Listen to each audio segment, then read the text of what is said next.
Imagine walking the same trail you walked 5 times before. You know, every tree, every turn, every rock. But this time, the trail knows you back. October 2019. Mark Davis, an experienced hiker. He walked into the Gifford Pinchot National Forest on a sunny Friday afternoon. 20 hours later, he stumbled out of the woods, terrified, confused, and with a story that defies all logic.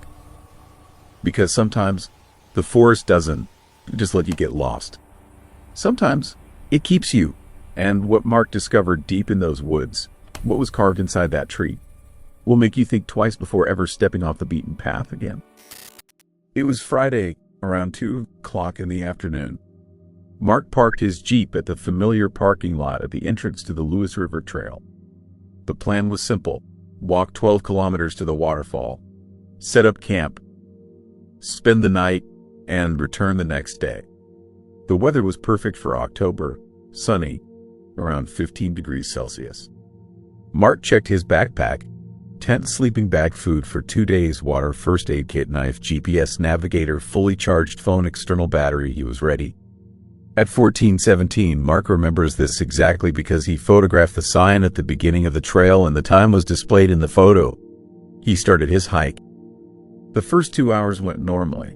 Mark walked along the familiar trail, listened to the birds, enjoyed the silence. But after about 2.5 hours, he noticed something strange. He passed by a broken pine tree. Mark remembered this tree. It had been broken by the wind last summer, and it lay across the trail, but someone had sawed through it to clear the passage. Mark passed this tree, but 20 minutes later, he saw the same tree again. At first, Mark thought there were just 2 similar trees. But no, the marks on the trunk were identical. Even the saw marks were the same. Mark checked his GPS. The device showed that he was going in the right direction. The coordinates were moving forward along the route. He blamed it on fatigue and continued on his way. Another 30 minutes later, Mark saw the same broken tree. For the 3rd time, now he was worried. He took out his GPS. The device showed that he had advanced another 1.5 kilometers forward. But there it was, that damn tree. Mark stopped. He took out his phone. There was no signal, but that was normal for the forest. He took a photo of the tree. Then he took his knife and carved a mark on the trunk. 3 horizontal lines. If I see this mark again, he thought, it means I am really walking in circles. Mark continued on. Now he walked very carefully, memorizing every rock, every turn. 45 minutes later, he saw the tree with his mark, 3 horizontal lines. By this point, it was starting to get dark. It was around 6 in the evening. Mark tried to stay calm. He sat down on the ground, took out his map, GPS, and compass. GPS showed he was 8 kilometers from the parking lot, almost at the waterfall. Compass showed north, where it should have shown reality. Mark was standing next to the same tree that was only 3 kilometers from the beginning of the trail. He decided to go back. He turned 180 degrees and walked in the opposite direction. After 40 minutes, he came out of the tree again, to his mark. Now Mark was truly frightened.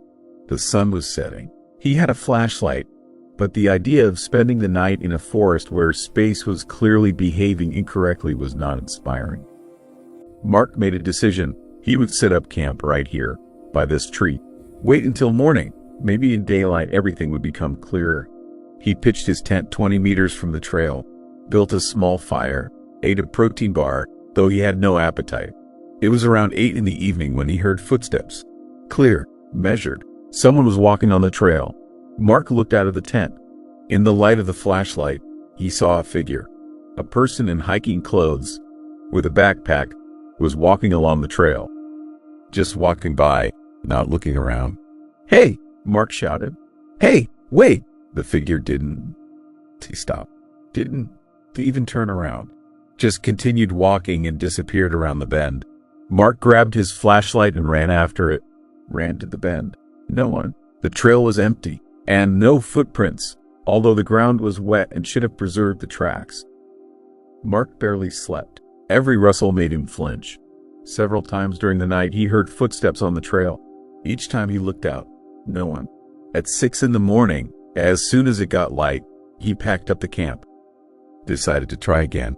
This time he would follow the trail, but would place markers every 50 meters, arrows made of stones, pointing the direction. He walked for 2 hours, placed about 20 markers, and came out to the broken tree, to his carved mark. But here is what was truly strange. His stone arrows were lying right here, around the tree. All 20. As if the trail had folded in on itself. Mark realized that following the trail was pointless. He made a decision that contradicted all survival rules. Leave the trail and go straight, using only the compass.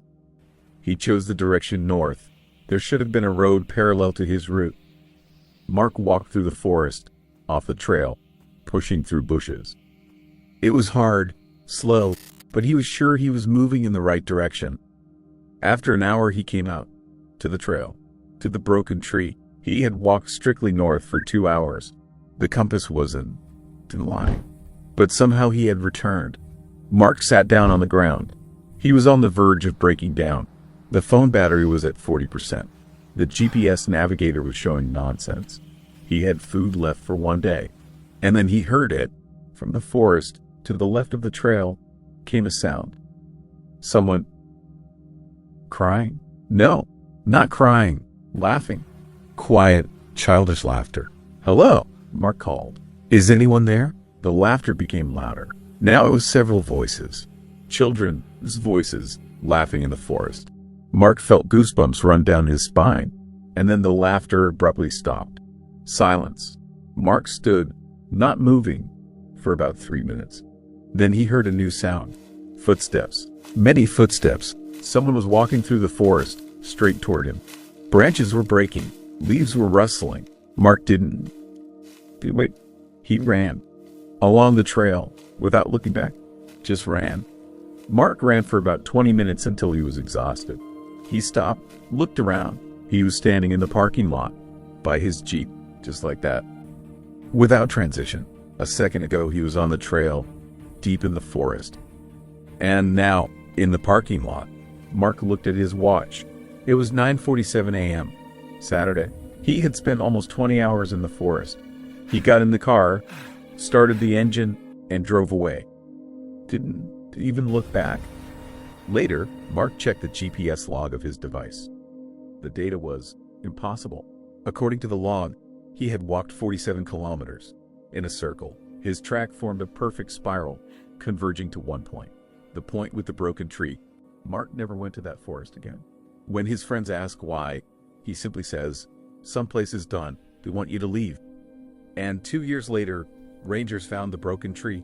When they sawed through it and examined the cross-section, they discovered something strange. Inside the trunk was a carved message. Hundreds of names. Mark's name was among them.